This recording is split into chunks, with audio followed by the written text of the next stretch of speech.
Hi there. My name is Christina McCaffrey, and I'm going to talk to you today about the F.O.R.D method. The F.O.R.D method is a technique that you can remember if you're ever at a loss about what to talk about. Just remember that acronym F.O.R.D.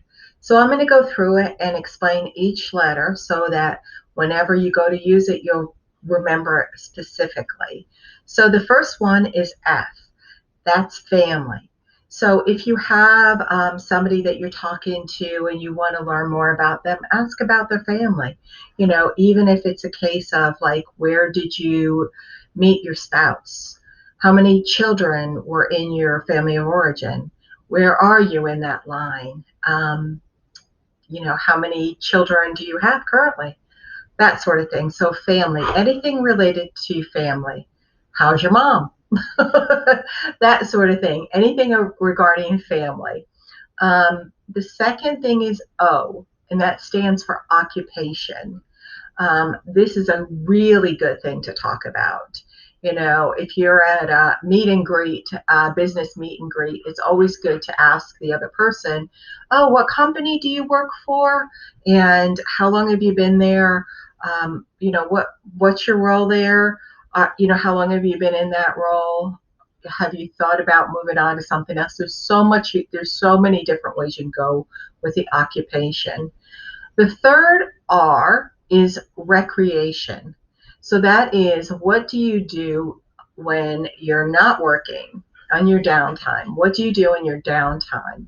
So don't say, what are your hobbies? People get intimidated by that, by the way. I know I do. When people say, what are your hobbies? I'm like, but it really means like, what do you do when you're in your during your downtime? So during my downtime, I read. So obviously, one of my hobbies is reading. Somebody might be playing chess, they might be going to games, they might be hanging out with their friends. There's a whole slew. So what do you do whenever you're in your downtime? What are you doing?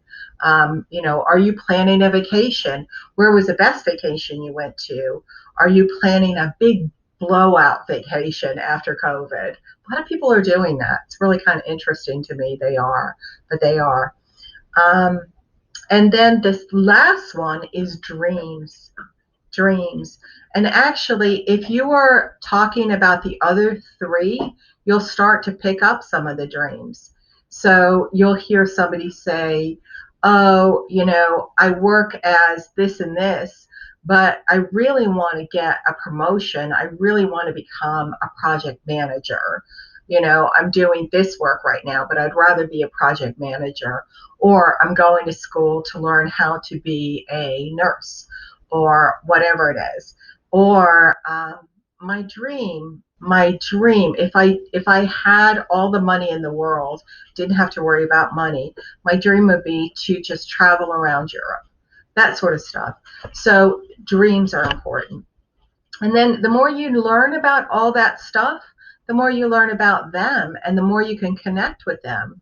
Like, I've always been surprised at some of the stuff that I hear. Like, I have run into people who are like one of 13, or they have told me like their dream is to do something directly opposite of what they're actually doing.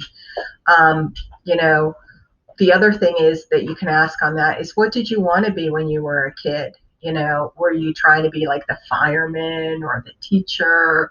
Or, what was it that you wanted to be? What was your dream when you were little? So I hope that helps, the F.O.R.D method. So next time that you're trying to get to know somebody, ask those. Just lean into that. Lean into that. Like, say, oh, let me talk about family, work, recreation, and dreams. Recreation is pretty interesting too. You'll see people doing very interesting things like blacksmithing. Brewing their own beer. That's very common where I live. Brewing your own beer is really common where I am. So I hope you're having a good day, and I appreciate you looking at this video, and I hope that F.O.R.D method helps. I promise you, salespeople throughout the world are using that. I used it forever in sales. And I just have to say, if you heard like a little noise back there, that was my dog burping. She burped while I was doing this.